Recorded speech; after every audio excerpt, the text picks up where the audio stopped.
Putin says. Africa is a cemetery for Africans. When an African becomes rich, his bank accounts are in Switzerland. He travels to France for medical treatment. He invests in Germany. He buys from Dubai. He consumes Chinese. He prays in Rome or Mecca. His children study in Europe. He travels to Canada, USA, and Europe for tourism. If he dies, he will be buried in his native country. Africa is just a cemetery for Africans. How could a cemetery be developed? YouTube, what it do? Dundee back with another reaction / breakdown. So what you just saw was David Banner bringing up Vladimir Putin, and he was speaking on what an African does when they get rich, pretty much. And it's pretty like, it's like backwards. It's almost like what an American to do everything but help their people, right? And that's pretty much what he kind of stated. They spend their money, they go everywhere, they get their education, yet Africa is the place they dying at. You know what I'm saying? They not getting their education in Africa. They not spending their money in Africa. They not vacationing in Africa, right? They are literally just dying there. Vladimir Putin is stating this. So, now my last video before that, well, pretty much all of my videos, I explain African Americans ain't from Africa. I explain it in pretty much all of my videos. Now, the video before last is explained by how Africans see and judge African American culture compared to their own African culture, right? South Africans, in this video I'm finna show y'all, experience self-hate on their own level. And it's about the rich ones in Africa, the ones who get rich, the ones Vladimir Putin are actually talking about. He tells you how they treat, well, in this video, you'll see how they treat their own people. Now, I want to get into a real quick point real fast. If y'all don't watch my KRS-One video and how he explains colonization, if you late to the game and don't know how they colonize the land, if you never paid, well, even if you paid attention in school, you really don't understand it or overstand it. So when they was colonizing America, when we had 13 colonies at first, they were colonizing the land.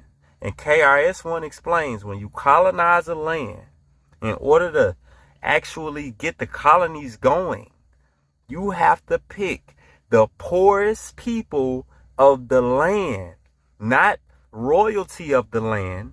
No one related to the kings and the queens. No, you pick the poorest, ignorant, most degenerate people of the land, and you put them in the colonies, and you give them access to everything great. You give them access to all of your valuables.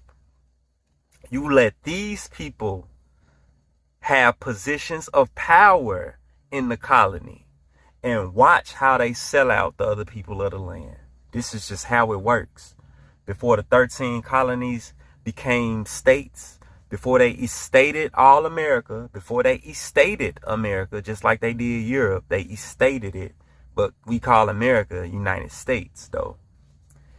So they were colonizing lands, areas first, just small areas, and then recruiting people to the colony of the land, and then slowly selling out the people of the land. That's exactly what they was doing, right?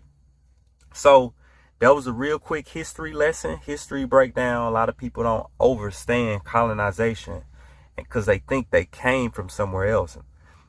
People, I mean, is so-called black African Americans. So without further ado, let's get into this video of this young lady speaking about how South Africans self-hate. Let's get into it. Issue that continues to haunt South Africa, and that is the barrier to self-emancipation of Black South Africans in post-apartheid era. Now, as South Africans, we often hear people say, you guys are the majority and they are the minority. How are they controlling everything? Well, I I say let's start with this, right? Mental poverty, moral poverty, and economic poverty. Well, let me just stop it right here. In Africa, they are taught that they are the majority. In the Americas, we are taught that we are the minority. I just want to state that. These are three fundamental barriers that actually emphasize the ongoing struggle for true equality and empowerment in our nation, which is still bearing the scars of apartheid till this day. Now, let's start with mental poverty. Now, decades of systematic oppression have actually left psychological wounds. We cannot ignore that the apartheid regime's racist social engineering actually created a low sense of self-worth amongst the oppressed, convincing them of their supposed inferiority. Now, this engineered mental state makes it easier for individuals to actually accept domination and perpetuate harmful stereotypes.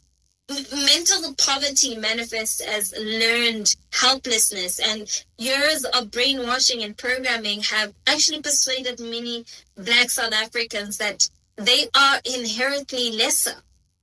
Now, addressing this issue, I think it actually requires a paradigm shift, a renewal in thinking that actually begins with education and awareness to actually enable individuals to reclaim their identities and self-worth.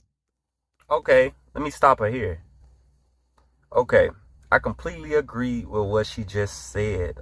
She pretty much stated when you have these self-hate mental poverty ideas, you start to teach yourself you are less than. And this is the Willie Lynch syndrome in America. They knew how to do this. They, I mean the elites, the colonizers, because they were the same skin complexion as the people they was colonizing.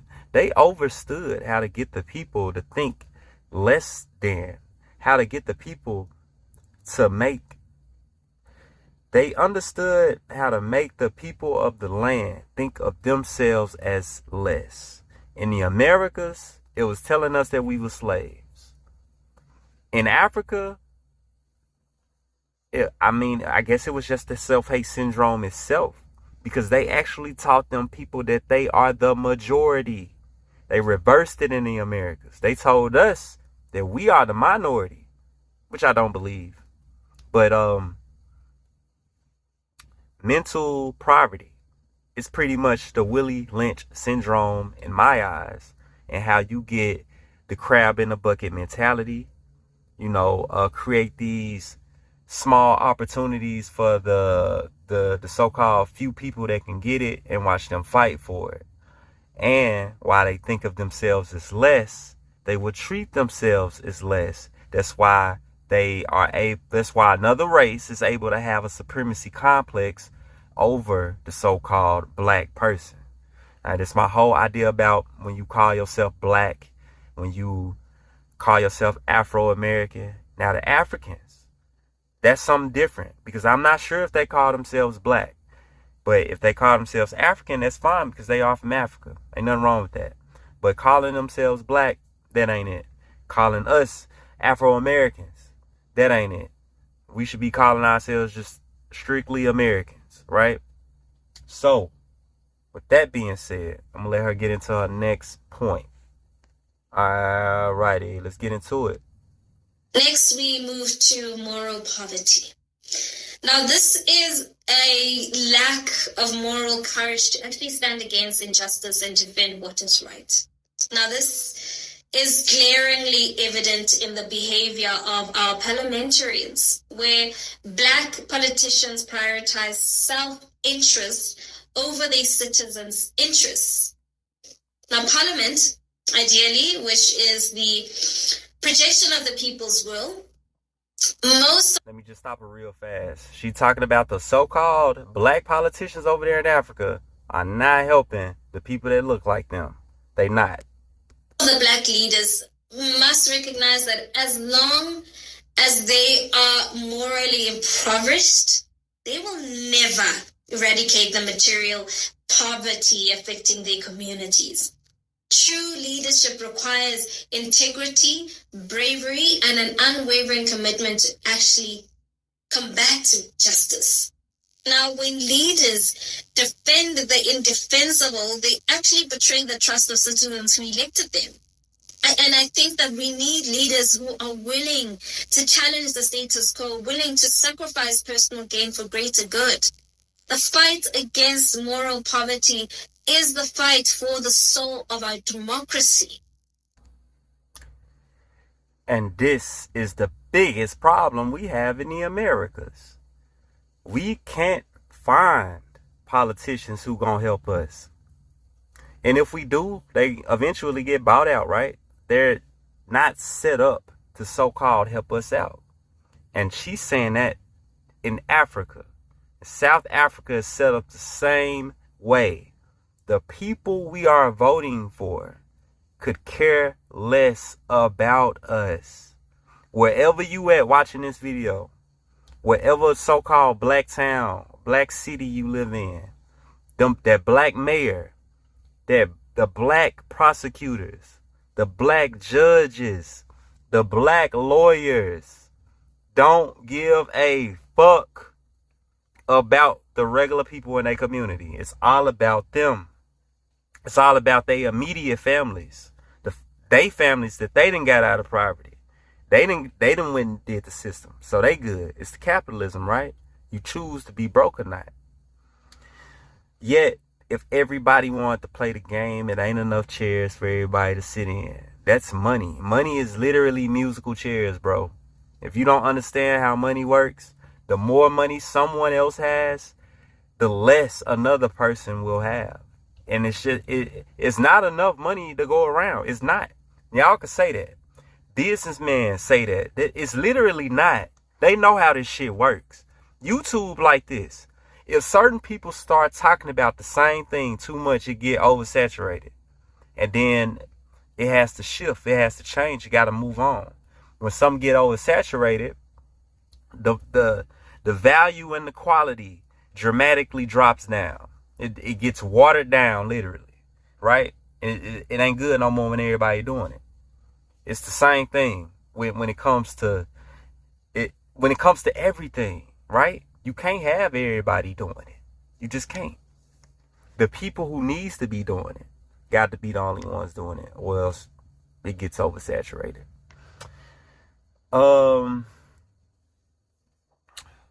What I'm really trying to say here, I was going to go into some more points of history. This got left off around the politicians and what's going on in the Americas. It's going on in South Africa as well. We can't trust the people we putting in office. We just can't. Now, in one of my Dr. Umar reactions / breakdowns, I suggest we go back to a real republic. They claim we in a republic now. No, not America. America has been taken over. This ain't a real republic. It's capitalism. People are paid off, right? People are in positions that don't deserve positions. They are received money. And this is in everything. Politics, entertainment, the food industry, the fashion industry. Everything's a mess. And all this shit is some bullshit for real.